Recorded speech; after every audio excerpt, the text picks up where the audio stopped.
今日はリクエストに多くいただきました内もも激痩せストレッチをご紹介していきます。この動画を最後まで見ていただくと、あなたはこのように内ももの隙間を手に入れる習慣とエクササイズを身につけることができます。ぜひ最後までご覧ください。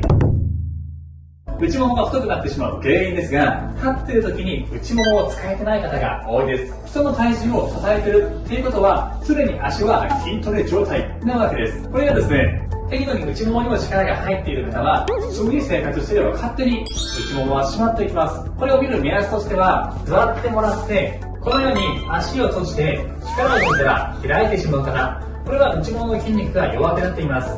たるむ原因。そして女性に多いのは、このようにかかとの位置を外側に開いて、膝の位置を足の重みで閉じる方。これも内ももの筋肉を使っているわけではないですから、内ももは緩んでしまいます。あとはこの癖は続けるとすねの湾曲、張り出しにつながりますから、女性でしたらブーツを履くときにすごくすねにブーツがぶつかって履きにくいとか、足の外側の湾曲や X テクがひどくなって歪んでしまう。そういった原因になりますから、この通り方は絶対にやめた方がいいです。あとはこういった足を組む。これをですね、左右バランスよく同じぐらいできる分にはないんですが、もし片方できるけど反対側できないっていう方は、もう絶対にこれも左右苦手な方で足を組んでおく。で、最終的に慣れてきたらなくすっていう風にした方がいいですね。今日やっていく流れとしては、内もものストレッチ、内もものトレーニング、内ももが痩せる立ち方。この3ステップで足が二度と太くならない習慣を身につけていきます。ではやってみましょう。それではエクササイズをしていきます。準備するものはボール、もしくは枕やクッションでもいいです。なくてもできますから、もしお持ちの方は準備してください。はい、ではまず股関節のほぐし運動、ストレッチからいきます。まずは交互に足をパタパタ動かしましょう。しっかりとこの股関節、内側と外側両方ともですね、ほぐしていきます。そしてどちらが倒しやすい、倒しにくい、違いはないですか？動きにくい方向があったらそっちをたくさんします。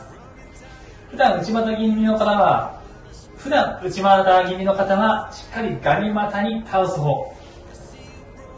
そして普段ガニ股気味の方は内側へ倒す方、苦手だと思います。自分の苦手な方をしっかり克服していきましょう。これがですね、足を細くするためのまずはファーストステップ。関節の歪みをなくしていきます。パタパタ動かして、はい、いいです。今度はカエル。四つ倍のポジションから膝を開いて、余裕があったら肘ついてお尻を後ろへ引きましょう。はい、その時に腰が丸くなると内もも伸びないです。しっかり腰反ってそのまま引いたら内ももにぎゅっと伸び感が出てくるはず。深く息を吸ってゆっくり吐いて、内ももが丁寧に伸びていきます。呼吸のためにどんどん内ももが伸びていくのを感じて、できついなと思うときは浅くてもいいし、膝は閉じても大丈夫。必ず腰を反ったままで動かすようにしていきましょう。目いっぱい呼吸をして深いところでキープ。目いっぱい内ももが伸びるのを感じましょう。はい、いいです。では今度は壁に足を置いてください。そのまま足をパカパカ、足パカです。しっかりと足を開いて閉じる。これはストレッチとトレーニング両方置かれてます。しっかり内ももを柔らかくしながら、なおかつトレーニング引き締めですね。でちょっとずつ広がる角度が大きくなっていきます。これだけでも結構内ももしんどいですね。きつい時は休憩してもいいですよ。無理なくできる範囲で。目いっぱい呼吸は忘れずに長く吸ってゆっくり吐いて、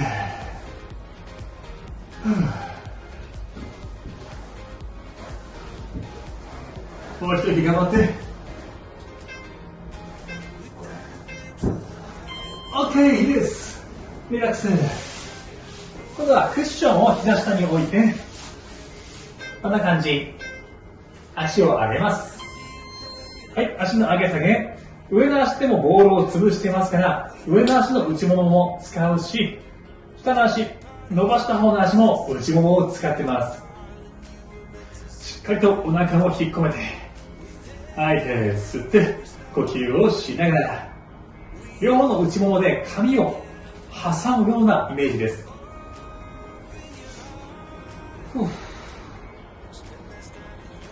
触ると分かります。内ももが少し硬くなっていれば正解です。特に上の足もしっかりずっと押し続けていますよ。きつい時はお休みでも大丈夫。もしくはこの下の足の膝を曲げてもらうとちょっと負担は変わりますね。選んでください。はい、OK。それでは反対側。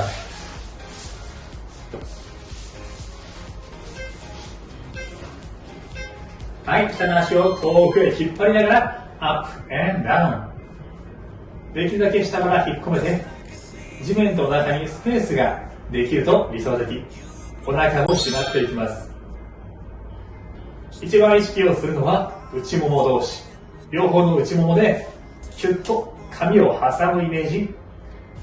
ずっと内ももに力が入り続けてます。しんどくなったら足置いて休憩してもらってもいいですからね。自分のペースで。最初は10秒でも20秒でも OK です。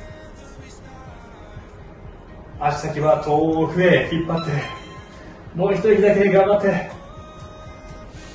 ちょっときついけど。よし。OK、リラックス。これでトレーニング終了。立ち方ですね。やっていきましょう。最後の立ち方はかかとをつけて、つま先の外側45度ずつ開いて、超直角。このまま曲げて、伸ばす。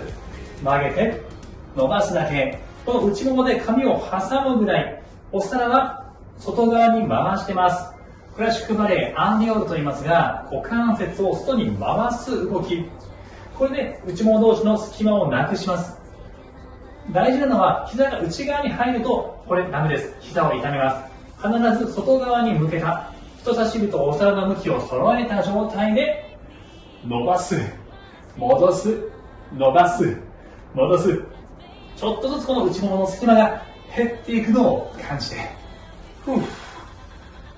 よいしょ。内ももとお尻がギュッと締まっていきます。ヒップにも力が入りますね。はい、いいです。お疲れ様でした。どうでしょうか。最初にも立っているだけで少し内もも力入っている感覚はないですか。そうすると適度に内もも筋トレ状態を日常的に保つことができます。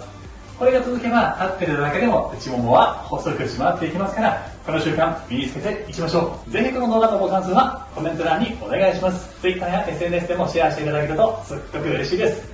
最後まで動画をご覧いただきありがとうございます。ぜひこの動画がいいなと思った方は高評価ボタンとチャンネル登録もよろしくお願いします。次回の動画でお会いしましょう。じゃあね。